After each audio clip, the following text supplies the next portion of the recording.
Olá, amigos. Iniciamos mais um programa Esclarecimentos Oportunos. Lembramos que nosso programa é uma realização da Sociedade Espírita Francisco de Assis, casa sediada na cidade de São Paulo. Como sempre conosco, Milton Felipelli. Como está, seu Milton? Bem, muito obrigado. Desejar a todos que os bons espíritos nos ajudem sempre. O seu Milton, recebemos aqui uma questão bastante interessante, como a grande maioria delas, que trata de um capítulo do Livro dos Médiuns. E diz a pessoa que nos encaminhou o seguinte: estou estudando o capítulo 22 do Livro dos Médiuns, intitulado Da Mediunidade dos Animais. Li e entendi o que o texto sugere, mas mesmo assim tenho um pouco de dúvidas das razões porque eles não podem ser mediunizados. Eles, os animais, né? Podem comentar sobre a matéria, sobre essa questão? Bom, até certo ponto podemos conversar, partindo exatamente do conteúdo do livro, que é um livro de recomendação e orientação espírita e que oferece uma oportunidade de reflexões. Então, como é que nós vamos iniciar? Vamos iniciar dizendo assim: este pensamento, esta frase que eu vou mencionar, se torna um axioma da doutrina espírita. A mediunidade é uma faculdade que todos os seres humanos possuem. Pronto. Isso aí é uma frase lapidar do espiritismo, que quer dizer que todos os homens, todos os seres humanos possuem, são detentores dessa faculdade. E o que vem a ser mediunidade? Mediunidade é uma faculdade inerente ao ser humano que permite o relacionamento do homem com os espíritos desencarnados. Então, os espíritos desencarnados, pelas suas ligações de pensamentos com os homens, podem tornar certa quantidade de homens como intermediários, mediadores, medianeiros das ideias e pensamentos dos espíritos. Isso fundamentalmente. Agora, a doutrina espírita diz que os médiuns chamados ostensivos, entre eles, existem aqueles que são verdadeiros intermediários das ideias e pensamentos dos espíritos e que repassam isso para os outros seres. Mas por que faz isso? Faz porque existe um processo de relacionamento entre os homens e os espíritos através do pensamento e nesse momento os espíritos se ligam àqueles chamados médiuns, passam seus pensamentos e eles os retransmitem. É isso que acontece. Via de regra, e só pode acontecer com seres humanos. Por quê? Porque para que um animal, vou dar um exemplo para sempre ficar melhor, um cavalo pudesse ser um médium, ele só poderia ser um médium de um outro cavalo. Tudo isso aqui é uma campo das hipóteses, é uma figura de expressão para a gente ir anulando esse pensamento conforme você vai depois nos presentear aí com a leitura do Livro dos Médiuns. Ora, um cavalo só poderia ser intermédio de um outro cavalo, porque como é que ele seria intermédio de um homem, de um ser humano? Ele não possui o reservatório de pensamento que um homem possui. E é do reservatório do médium que o espírito desencarnado retira parte das suas ideias para repassá-las. É no campo da simbologia, da comunicação. Então, o animal, ele não tem como realmente servir de medianeiro. Uma vez, fazendo uma palestra sobre essa matéria, eu me lembro muito bem, alguém lá em um dos momentos do seminário fez a seguinte pergunta: mas o cavalo, ele de vez em quando não mostra que está vendo alguma coisa invisível, não mostra que ele está sendo influenciado, ele não estanca no meio do caminho e nada faz com que ele mude de ideia, vamos falar assim, é claro, se alguém perguntar assim, um espírito de humano pode influenciar um animal, assustá-lo, por exemplo? Pode, pode. Mas isso aí é uma coisa circunstancial, momentânea, mas o animal não se torna intermediário do espírito. Ele não é um médium por esse fato.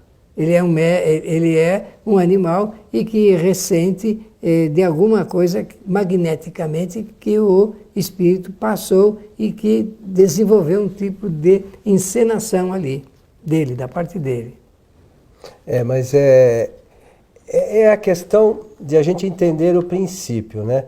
Como é que a mediunidade se dá. Funciona, Então, se a gente entender bem isso, fica fácil. Como é que se dá? Pelo pensamento. Então, um espírito, pelo seu pensamento, ele leva o pensamento até o encarnado que externa para as outras pessoas. É intermediário.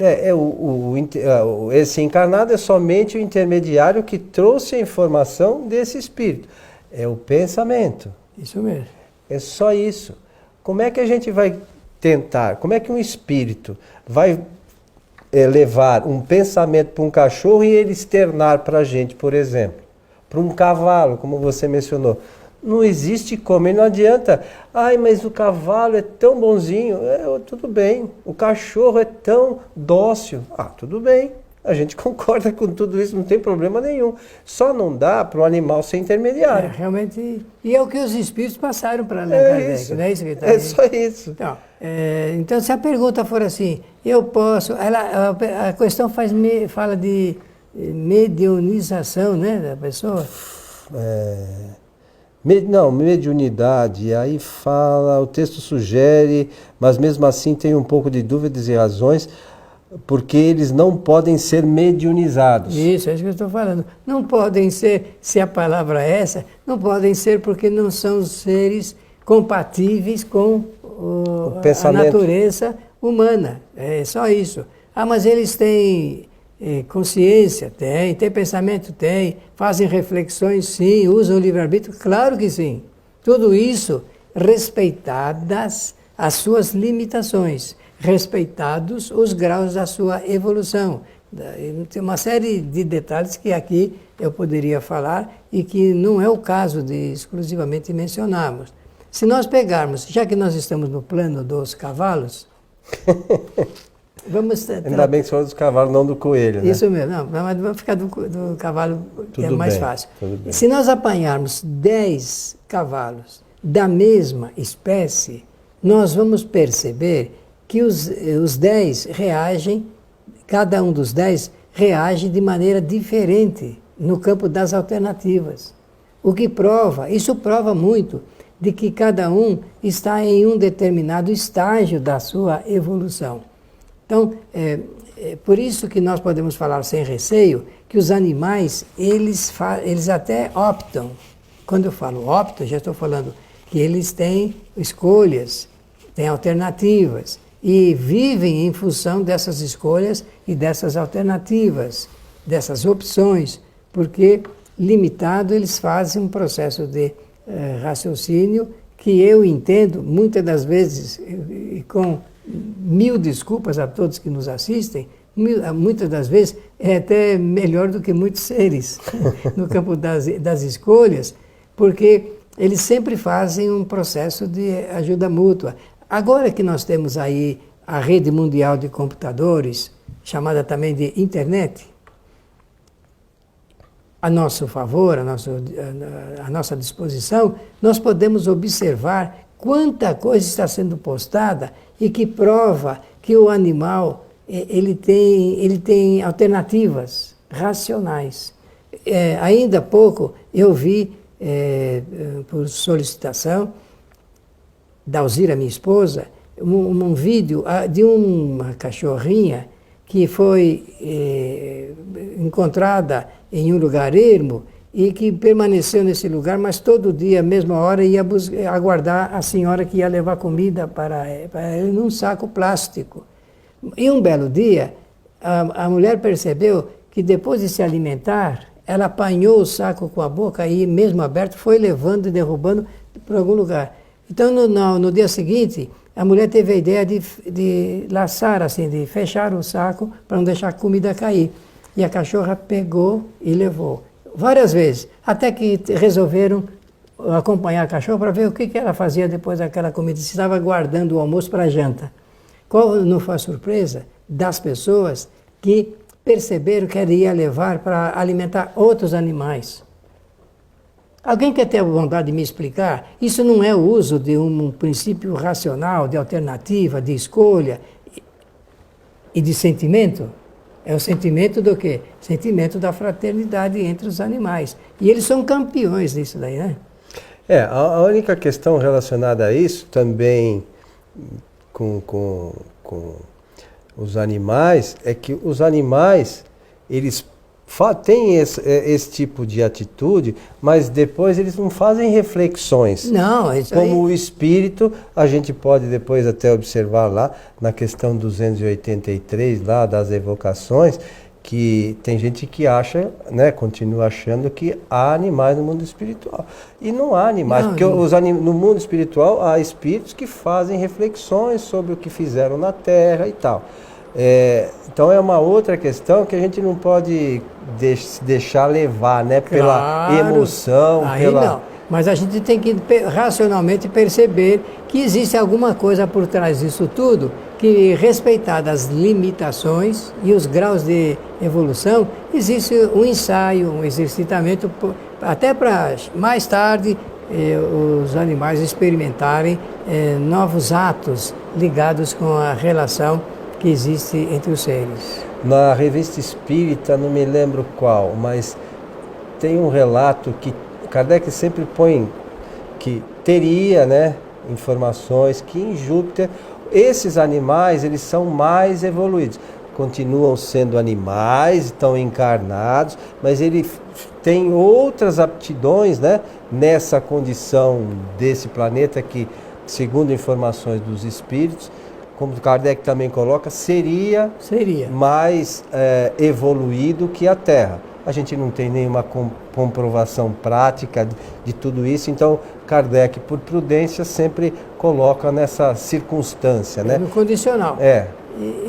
Só que nós aqui vivemos em função do que é possível experimentar, comprovar, e aí podemos dizer alguma coisa. O certo é que a doutrina espírita orienta a todos a respeito deste assunto, de que não é possível mediunizar um animal. Eles não possuem a faculdade de intermediação, que é a faculdade da comunicação entre a nossa humanidade e os espíritos desencarnados. Até porque não existe necessidade do espírito de um animal ficar em estado de erraticidade. Não existe a necessidade. Pelo que você falou antes, eu estou só confirmando, repetindo, porque acho de extrema importância. O animal não tem como fazer reflexões sobre a sua encarnação. Uma outra questão, e que a gente não pode também misturar, é que às vezes, e é citado nesse item do livro dos médiuns, sobre animais que são treinados, que é outra coisa, né? É outra coisa que o animal é treinado para tirar sorte, então vai lá... condicionado. Ele é feito um condicionamento que o animal passa a fazer aquela certa coisa. É mecânico. Como o cachorro que pula, faz aquelas apresentações, ou o elefante no circo, o papagaio fala algumas coisas, tudo isso é condicionamento, né? Claro. Não tem nada a ver com o pensamento, né? É treino. Se alguém tivesse treinado aquela cachorrinha para ela levar e feito o vídeo, eu, claro que não daria nenhum crédito, mas sabendo de que a coisa continuou naturalmente, então tem aí no campo das alternativas de escolha, conforme eu mencionei. E esse é um bom processo para a gente fazer um estudo de comprovação. Então é importante, mais uma vez a gente lembra aqui, a busca pelo conhecimento dentro da doutrina, porque há algumas coisas que podem nos levar a conclusões erradas se a gente não estudar detalhadamente, né? Pode supor certas coisas. Porque como você citou no início, o animal, o cavalo viu de repente alguma coisa que fez com que ele empinasse, né? Ou empinasse, enfim, e derrubou o cavaleiro, não sei o que, era alguma coisa. Ele pode até ver, né? Mas daí a ser médium tem uma distância muito grande, né, Milton? Não muito tem muito sentido isso. É preciso que a gente faça reflexões sobre a questão, né? Exatamente. Esse é o detalhe doutrinário que nós devemos dar a esse estudo proposto aqui por esse nosso amigo ou amiga tanto da rádio, né, que nos ouve, como da internet que nos assiste. E é preciso a gente levar em conta esses estudos, porque os espíritos não brincam em serviços. A codificação realmente propõe temas que levam a gente a fazer um processo lógico à luz da razão. E a gente não pode esquecer, como está lá colocado no aquele primeiro item lá, um dos primeiros itens do Livro dos Espíritos, no Prolegômenos, os espíritos responsáveis pela codificação são espíritos superiores, com um grau de conhecimento, como já falamos aqui em outras ocasiões, muito além daquilo que a gente possa imaginar. A gente não tem nem condições nesse momento de estabelecer qualquer relação com aquilo que a gente conhece, né, do grau de conhecimento. É a mesma coisa que a gente fala, não, Jesus pensava tal coisa. Como assim? A gente não... Nós não temos nenhuma referência para isso. Como é que vai saber? Penso até que é muita leviandade nossa querer saber, querer dizer o que Jesus pensava, né? No que pensava, o que ele realmente, em termos de volume, apresentava. O que nós sabemos é que se apresentou como um espírito superior, porque as características do seu trabalho demonstraram exatamente essa superioridade. Tanto no conhecimento das ciências, nos fatos que ele pôde realizar e que demonstram isso, assim como na extensão profunda da sua bondade. Isso é o toque sobre como nós devemos encarar o trabalho de Jesus nessa área de estudo de superioridade proposta por Antônio Coelho Filho. Ela é uma área ligada ao conhecimento do Espírito. Mesmo no campo da extensão profunda da sua bondade, nós temos que pensar no grau do seu conhecimento. Porque quanto mais o Espírito conhece e ele vai estendendo o volume das experiências que realiza, sempre em favor do bem, do bom, do justo e do belo, na medida em que há um progresso muito grande nessa área, há, por extensão, um acréscimo na área do sentimento, extensão profunda da sua bondade. Vê os outros irmãos com outros pensamentos, porque não há mais como disputar coisa alguma. Não há preciso disputa alguma.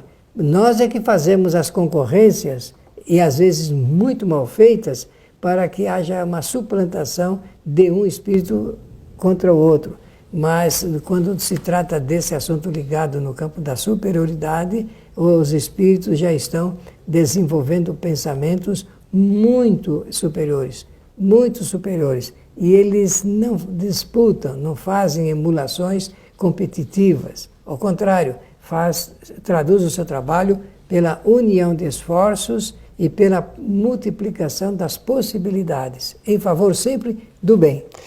Eu não me lembro exatamente aonde, não sei se você se recorda, há uma referência em algum dos trabalhos dentro da doutrina que diz que a distância que há evolutiva entre nós e os animais é a mesma de nós para Jesus. Você lembra disso? Mais alguma coisa, mais ou menos. Não... Então, a distância nossa para os animais é realmente grande ainda, né? Claro, por uma série de circunstâncias. Imagine para chegarmos, então, na condição de Jesus como Espírito. Então, essas referências que a gente tem que ter, né? Nós temos isso sempre presente, né? E é bom que tenhamos firmado esses conceitos, porque aí não vamos ficar desavisadamente optando por algumas ideias que são estranhas, esdrúxulas, até relacionado com a boa relação entre os seres. Meu amigo Milton, o tempo passa, estamos chegando ao final de mais um programa Esclarecimentos Oportunos. Foi muito agradável agradecer a atenção de todos e desejar-lhes que os bons espíritos nos ajudem sempre. A você que esteve conosco, o nosso abraço. Esperamos a todos em nosso próximo programa. Até lá.